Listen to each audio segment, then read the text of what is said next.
Assalamu alaikum fam, hope you're doing well. We are continuing our reading of the English version of Suetonius' Lives of the Caesars. Highly nerdy for those of you who like history, like reading about conquerors of the past, and who really want to expand their knowledge base and see how different historical figures behave. Now, we can also take this with a grain of salt. Which part of it is fact? Which part of it is Suetonius' opinion? Either way, it's a great, interesting read that I think you will enjoy. Alhamdulillah. And you can listen to this as you go on your commute, while you are, watering your garden, have your headphones in, whatever it is you're doing. Okay, so we're still talking about Gaius Julius Caesar, okay? We're on paragraph XXXII. As he stood in doubt, this sign was given him. On a sudden there appeared hard by a being of wondrous stature and beauty, who sat and played upon a reed. And when not only the shepherds flocked to hear him, but many of the soldiers left their posts, and among them some of the trumpeters, the apparition snatched a trumpet from one of them, rushed to the river, and sounding the war note with a mighty blast, strode to the opposite bank. Then Caesar cried, "Take we the course which the signs of the gods and the false dealings of our foes point out. The die is cast," said he. Okay, so what's interesting about this? Wow. This is a bit of a mythological point for them, is that they saw some type of spirit that took a trumpet out of one of the hands. The soldiers appear to be noticing something weird, and they go to the river. But notice how the apparition makes a war note, so the tune of something that lets the soldiers know, hey, it's time for action. And it's a blast. So it's loud on the opposite side of the riverbanks. And at that moment, Caesar, he says, the die is cast. So the die is the dice. Isn't that weird? Accordingly, crossing with his army and welcoming the tribunes of the commons, who had come to him after being driven from Rome. So notice, they were driven from Rome, and they're coming to Caesar, and he is welcoming them. So people are fleeing to him to join him. He harangued the soldiers with tears, and rendered his robe from his breast, besought their faithful service. It is even thought that he promised every man a knight's estate.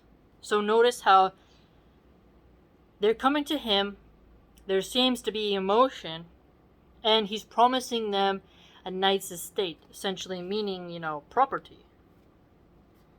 But that came of a misunderstanding, for since he often pointed to the finger of his left hand as he addressed them and urged them on, declaring that to satisfy all those who helped him to defend his honor. Okay, so all those who helped defend him in his honor, he would gladly tear his very ring from his hand, which was a big deal for them, by the way. Those on the edge of the assembly who could see him better than they could hear his words, assumed that he had said what his gesture seemed to mean, and so the report went about that he had promised them the right of the ring and 400,000 sesterces as well. Well, that's quite substantial. So, because they don't have, an audio system, they took these hand gestures to be like, oh, the ring. It's really interesting to see, just the history of these rings that they would wear. It's not his wedding ring. But do you ever notice how in the NFL they have these Super Bowl rings? There's these, and some occultists have rings they put on their fingers that people have to bow down and kiss. It's really quite strange, this whole history of rings. Quite bizarre. The sum total of his movements after that, in their order as follows. He overran Umbria. Okay, notice this. These are some of his triumphs. Right? Now let's see how much of a badass he is. He's quite amazing. He's one of my favorite figures in history. So he overran Umbria, Picenum and Eretria, took prisoner Lucius Domitius, who had been irregularly named his successor, and was holding Corfinium with a garrison, let him go free, and then proceeded along the Adriatic to Brundisium, where Pompey and the consuls had taken refuge. So notice, he's 3 territories already, right? A conqueror to the highest degree. I mean, he is getting loyal soldiers, and they're putting in the work. And this is a time when this is sword to sword. This is face to face.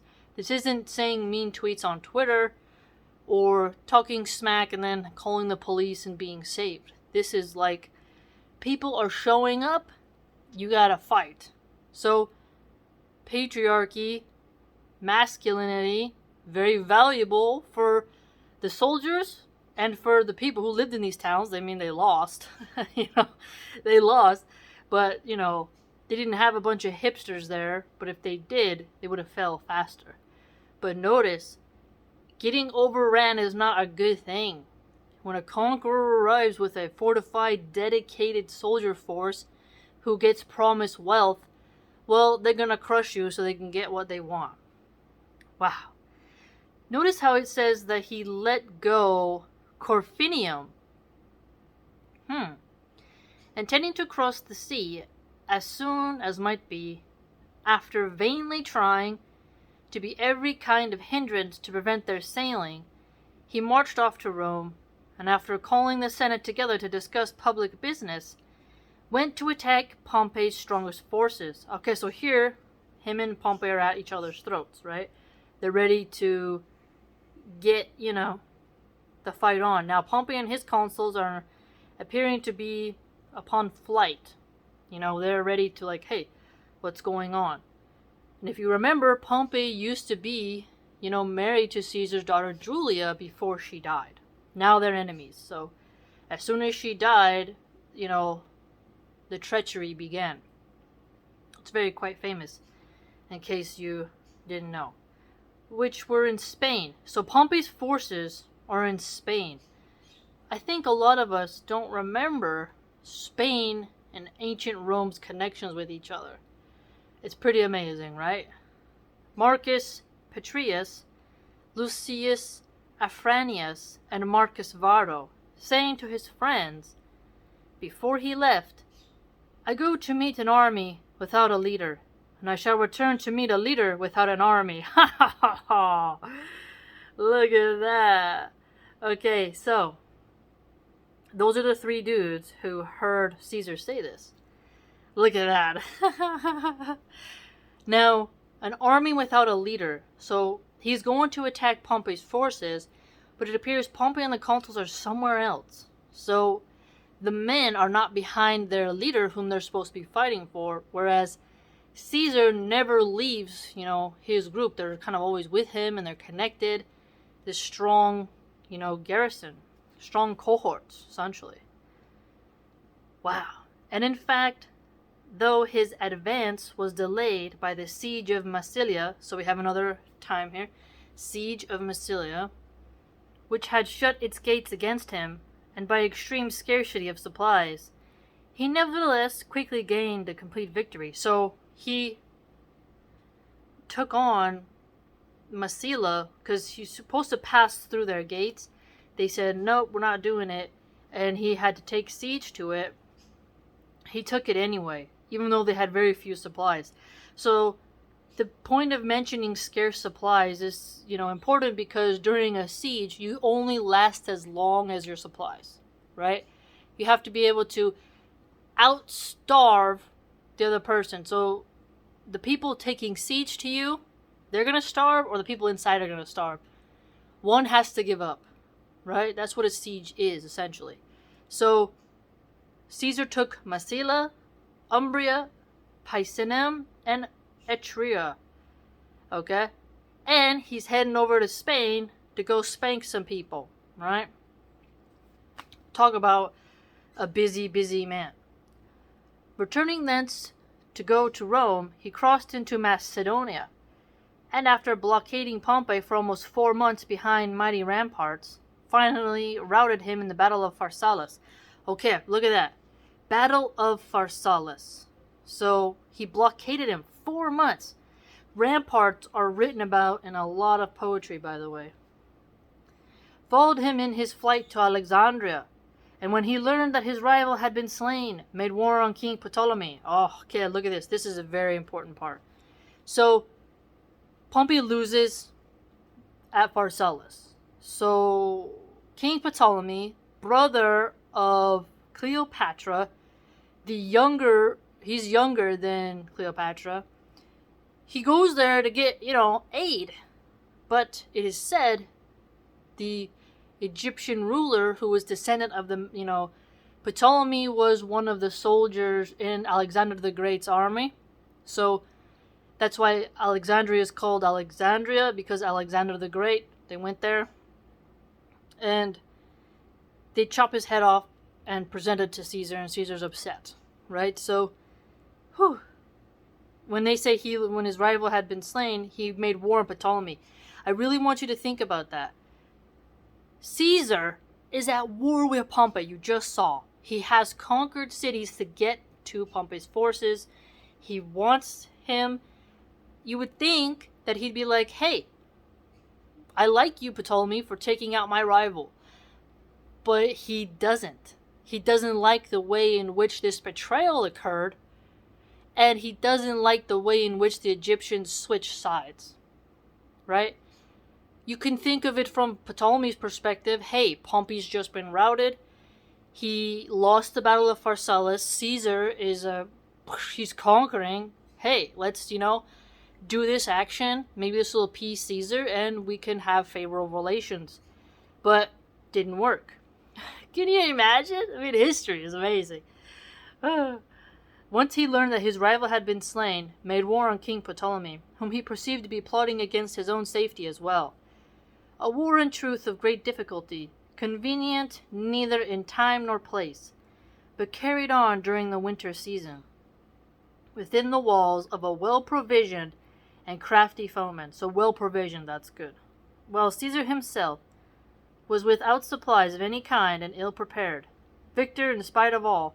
So notice, again, Caesar doesn't have as much supplies in this particular moment, but he still is winning. He's still crushing.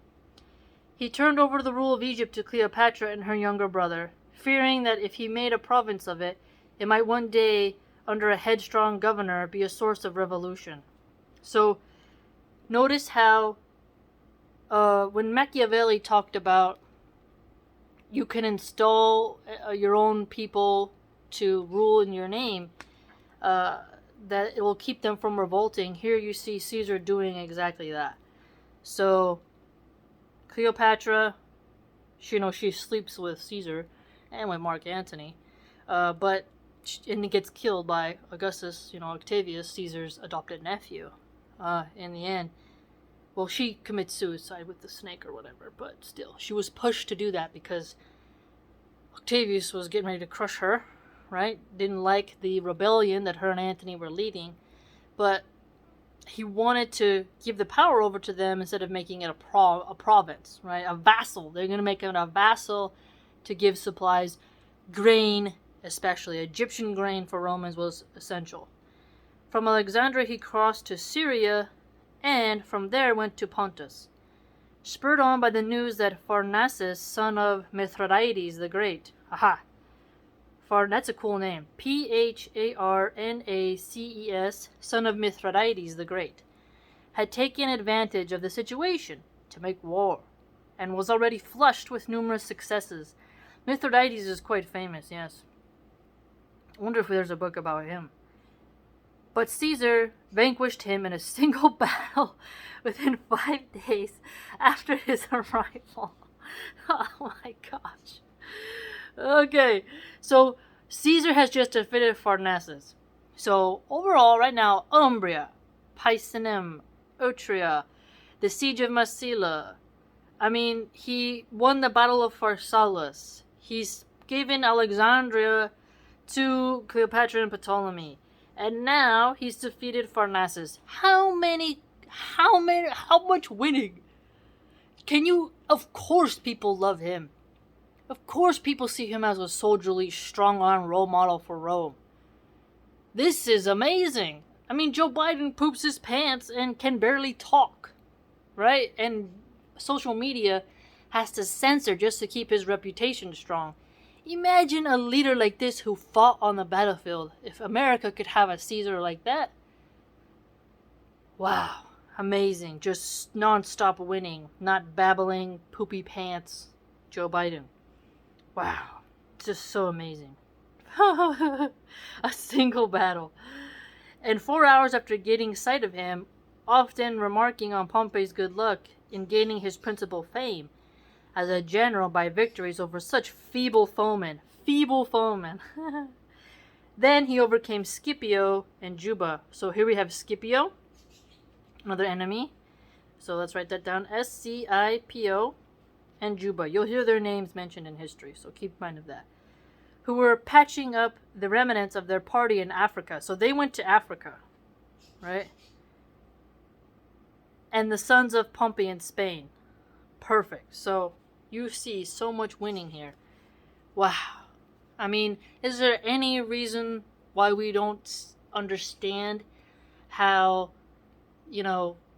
this person, masculine, brave, courageous, a leader among men, is remembered all the way till today, right? I had a statue of him, but because I'm Muslim, I can't have a statue, but I had a mini statue of him because he's one of my favorites. Wow. Talk about spanking people, right? Just spanking them all. Subhanallah.